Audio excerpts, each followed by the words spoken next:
Turning to our top story here at 6, in a matter of hours, a new safety center will open its doors for U of M students. Yeah, leaders are hoping it's a step toward curbing crime in Dinkytown. Our Michelle Beck joins us live there with a closer look. Hey, Michelle. Yeah, good morning to you, Jason, Alicia. Now, when it's so dark out like it is right now, these emergency blue and red lights are going to be important really for anybody walking around when it comes to safety. Of course, this is the new public safety center here off campus just by the University of Minnesota. But take a look, and it's so interesting what's happening inside. If you look at the visuals, this is formerly the Kitty Cat Club, the iconic bar and music venue, and it still pretty much looks as such, right, what it once was. But all this is really a first of its kind center just because this is off campus. The new safety center will house both university police and community groups working side by side below the famous Annie's Parlor. Mayor Jacob Fry and MPD Chief Brian O'Hara are expected to be here for the center's debut today as the whole city, including its students, hopes for a safer neighborhood. There's many times I had to walk probably 30 minutes from over there to my dorm over there, and I probably would feel better with a little extra security. We are bringing resources off of campus to meet the needs out here. Yeah, and a lot of last-minute preparations before that 2 p.m. unveiling with the mayor and the MPD chief. That is happening as we speak right now. Folks from the UMN Department of Public Safety, they're walking around with some orange cones going in and out of the building here again to make those last-minute preparations. Guys. All right, Michelle Beck reporting from Dinkytown this morning. Thank you very much. This morning, as Minnesota BCA is stepping in to help Minneapolis police as they investigate 5 homicides in the last week. The BCA is taking one of the 5 cases, which happens when MPD has staffing limitations. Chief Brian O'Hara says his investigators are stretched thin right now. He says a few of the shootings are linked to drug activity. There have been almost the exact same number of homicides as this time last year, but this year's shootings have been deadlier. We are the police. We're law enforcement. So we will do all that we can to try and prevent things from happening beforehand.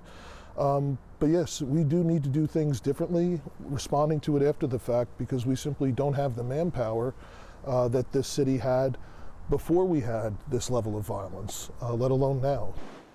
So O'Hara says recruitment numbers are way up since the police contract was approved by the council, but it still takes months to train. In just a few hours, the teen suspect in the deadly Georgia school shooting will make his first court appearance. And this morning, prosecutors are planning to try him as an adult. This comes as we're learning new details about the case. In the last 24 hours, the suspect's father was arrested. He's facing second-degree murder and manslaughter charges. He admitted to buying the gun used in the shooting as a Christmas present for his son, following the FBI investigation of him for potential threats against schools. Time now 6:05 as we take you to a live picture from New York City, where 2 legal cases involving former President Trump are back in the spotlight. In a few hours, Trump is expected to attend an appeal hearing in the E. Jean Carroll defamation and sexual battery case. His lawyers want to overturn the verdict, ordering him to pay out $5 million. Meanwhile, a New York judge will decide whether to delay the sentencing in his criminal hush money case. Right now, he's set to be sentenced on the 18th. Facing 4 years in prison after being convicted on 34 counts of falsifying business records.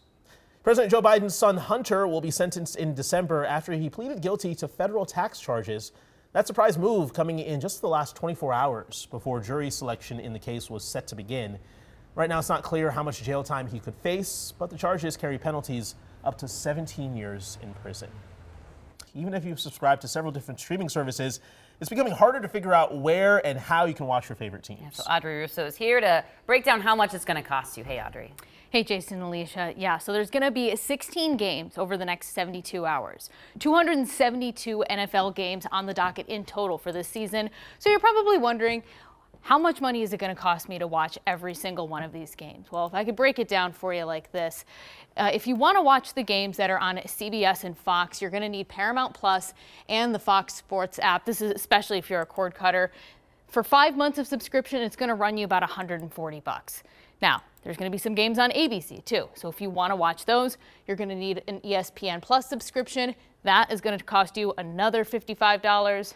Then we've got all the exclusive games that are streaming on some of those different streaming services. We've got some on Netflix, some on Peacock, some on Amazon Prime, some on NFL Plus. So all of those subscriptions together for 5 months is going to cost about $185. So All of that together to take you from September to January, the grand total is $380. But wait, there's more, because what if you want to watch an out-of-market game? Well, then you're going to need the Sunday ticket. So add on some additional money to that, and it brings the grand total to $850. And Jason and Alicia, this is particularly frustrating because folks who buy NFL Sunday ticket do it because they want to watch every single game. And now that's not even going to be an option for them. They're going to have to spend a lot more money. Back to you. It's getting ridiculous at this point. Insane. Oh my. All right. As a Dolphins fan, I have to spend so much money to watch the Dolphins. It's crazy. I'm going to give up on football. No, Audrey, thank no, you. you're not. Stop it.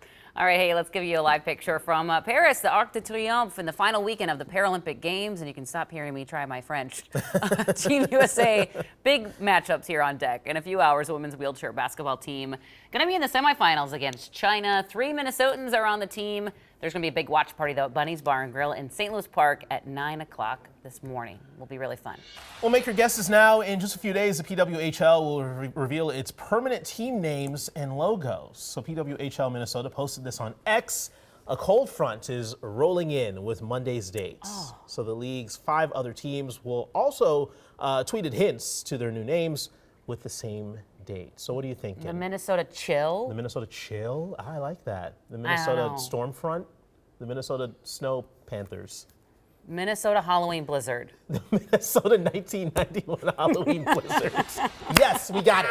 Nailed it. Oh, we got to get it in the newscast Rolls off once the tongue, a day. baby. I love it.